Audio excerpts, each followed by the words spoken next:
आधी दोन वक्तव्य सांगतो. पहिलं वक्तव्य. तटकऱ्यांच्या खासदारकीची गॅरंटी आमची. आज आम्ही सुनील तटकरे यांच्या खासदारकीची गॅरंटी घेतलीय. विधानसभेला त्यांना आमची गॅरंटी घ्यावीच लागेल. वक्तव्याची तारीख 19 एप्रिल 2024. दुसरं वक्तव्य.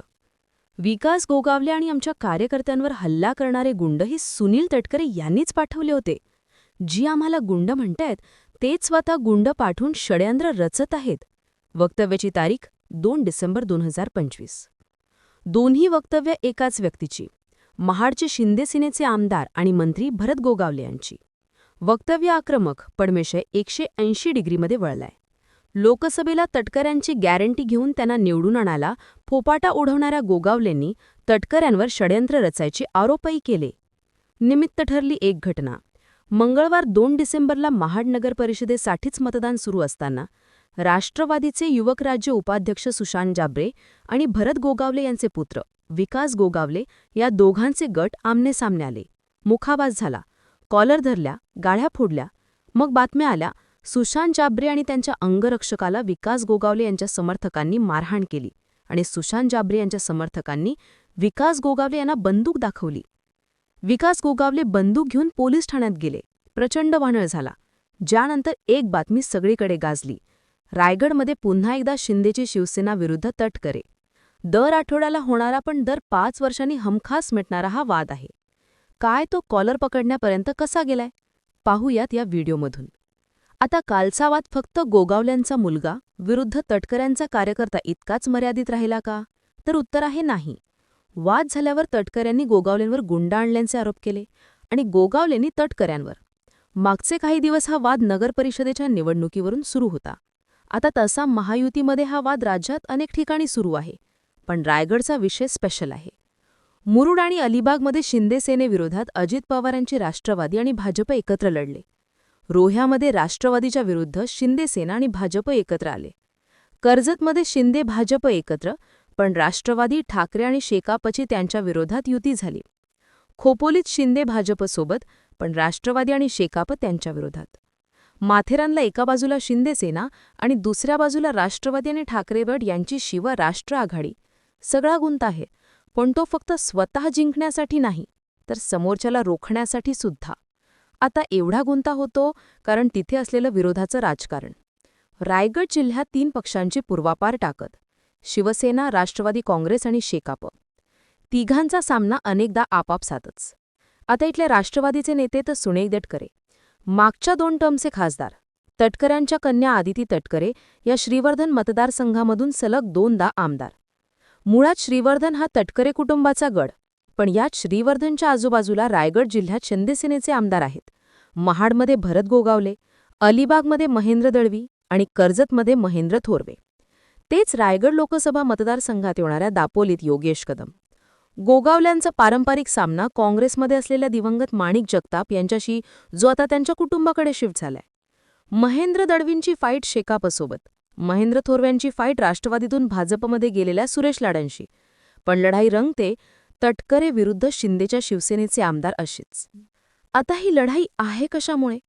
तर इथलं नेत्यांचं नातं तुझं माझं जमे, पण तुझ्या वाचून निवडून येईना असं आहे. हे सूत्र फक्त राष्ट्रवादी विरुद्ध शिवसेना यामध्येच नाही, तर राष्ट्रवादी विरुद्ध शेकाप या लढाईतही लागू आहेच. म्हणजे कसं?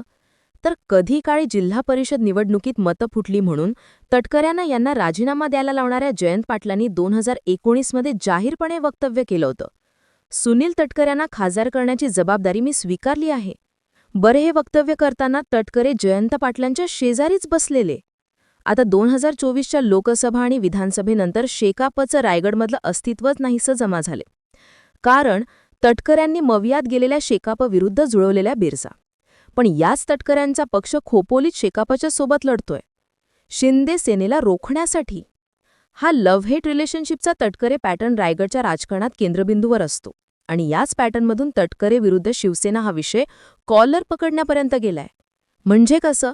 तर सुनील तटकऱ्यांच्या रायगड जिल्ह्यात आणि त्यांच्या आजूबाजूला शिंदे सेनेचे 4 आमदार. 2019ला सुद्धा शिवसेनेची रायगडमध्ये चांगली ताकद होती, पण अनंत गीते यांच्याबद्दल नाराजी असल्याची चर्चा होती. त्यातूनच गोगावले, दळवे या आमदारांनी तटकऱ्यांना छुपी साथ दिल्याची चर्चा झाली. साहजिकच त्या बदल्यात त्यांना विधानसभेला मोकळी खावी होती. पण कदम आणि गोगावले या दोघांच्या विरोधात काँग्रेस राष्ट्रवादी आघाडीचे उमेदवारच लढले आणि तटकऱ्यांनी या उमेदवारांना ताकदसुद्धा दिली.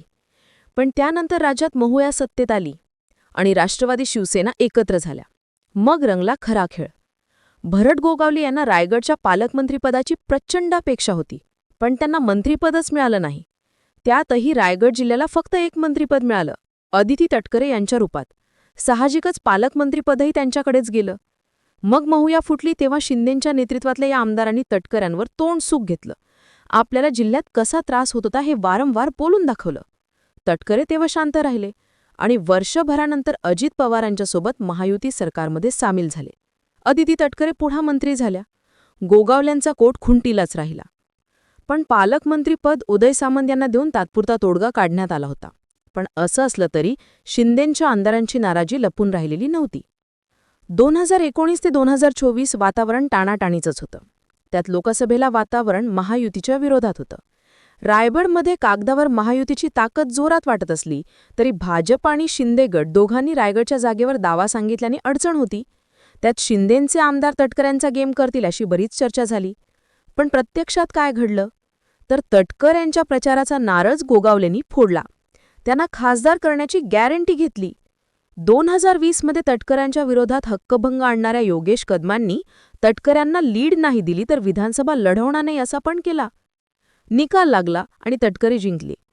त्यांनी अपेक्षेप्रमाणे श्रीवर्धनमधून लीड घेतलंच, पण महेंद्र दळवींचं अलिबाग आणि गोगावल्यांचं महाड या 2 मतदारसंघांमध्येही तटकरेच पुढे गेले. अजित पवारांच्या राष्ट्रवादीचे एकमेव खासदार म्हणून तटकरे निवडून आले, कारण त्यांनी शिंदेच्या शिवसेनेच्या आमदारांशी जुळवून घेतलं. वाद तात्पुरते का होईना पण शिस्ताईने मिपवले. शिंदे आमदारांनी त्यांचं काम केलं आणि डाव जिंकला. पण हा बसलेला डाव फार काळ टिकला नाही. विधानसभेला शिंदेच्या आमदारांनी आपापले गड राखले. भरत गोगावले यांच्या गळ्यात मंत्रिपदाची माळसुद्धा पडली. पण पालकमंत्रीपद पुन्हा एकदा अदिती तटकरे यांच्याकडेच गेलं. तटकऱ्यांनी गोगावलेला इथेही चकवा दिलाच. आता हराळाळा सुरू झाला. महेंद्र दळवी असतील, योगेश कदम असतील, महेंद्र थोरवे असतील किंवा भरत गोगावले, चौघांनीही लोकसभेला तटकऱ्यांचं काम केलं होतं. त्यामुळे विरोधात जाऊ शकणारी परिस्थिती आपल्याकडे खेचण्यात तटकऱ्यांना यश आलं. मात्र त्यांच्या या मदतीचा तटकऱ्यांना सोयीस्कर विसर पडल्याची चर्चा सुरू झाली, कारण तटकरे तिरक्या चाली खेळत गेले आणि शिंदे सेनेचे आमदार बॅकफुटला जात राहिले.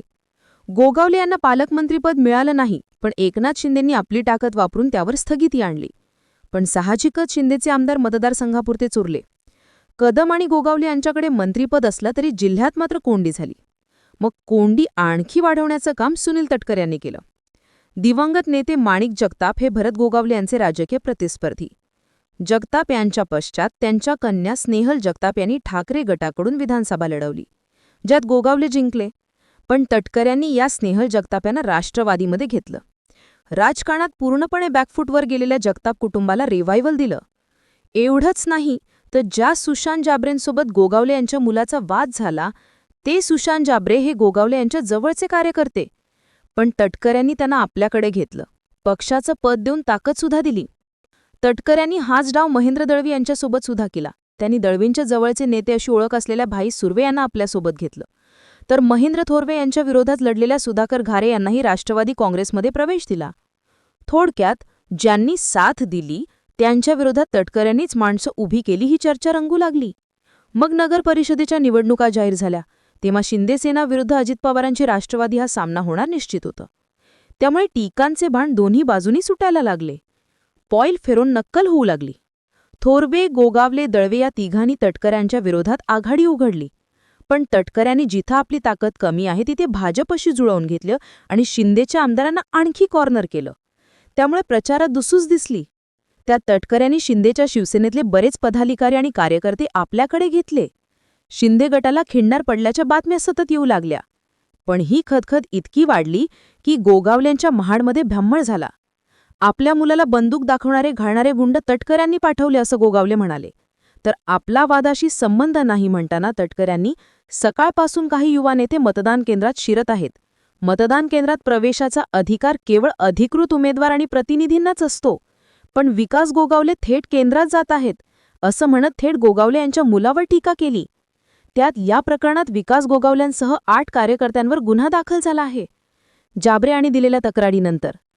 त्यामुळेच हा वाद आणखी पेटण्याची शक्यता आहेच. या सगळ्यावरून लक्षात येतं की गाड्या फोडणं, कॉलर धरणं, कथितपणे बंदूक दाखवणं इथपर्यंत हा फक्त एका निवडणुकीमुळे गेलेला नाही.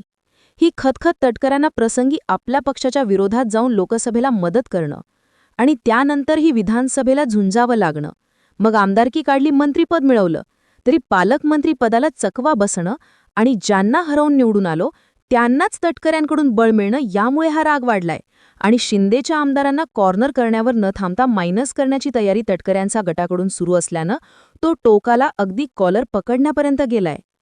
जाता जाता 24च्या लोकसभेवेळी तटकऱ्यांना निवडून आणण्याची गॅरंटी दिल्यानंतर गोगावले काय म्हणाले होते ते सांगतो. आम्ही सुनील तटकरे यांच्या खासदारकीची गॅरंटी घेतलीय. विधानसभेला त्यांना आमची गॅरंटी घ्यावीच लागेल. जर त्यांनी आमची गॅरंटी घेतली नाही तर आम्ही त्यांना दाखवून देऊ.